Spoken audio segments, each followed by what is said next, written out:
think the first thing that I really want to learn more about is, clinical trials, their goal or their aim is to show how a treatment works. But in a progressive disease like Alzheimer's, assessing that efficacy could really be tricky.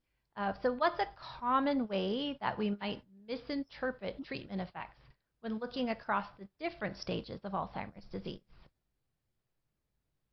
Yeah, I think one of the key challenges in evaluating efficacy across populations in Alzheimer's disease clinical trials stems from the differing rates of disease progression at the various stages of the disease.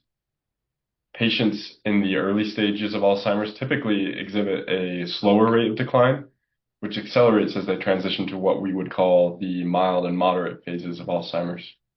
Because all currently approved treatments and most of the treatments that are being researched aim to slow progression rather than reverse it. This variation in the natural disease trajectory can complicate interpretation of treatment effects.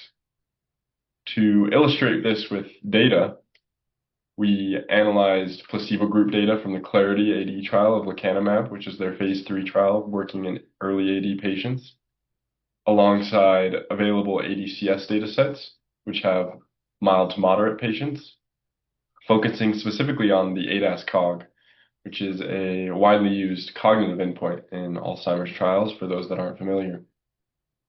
Our findings showed that even when a treatment slows the disease at the same rate in early and moderate populations, the raw difference in change scores can differ dramatically by almost double when you're just comparing the active to the placebo arm.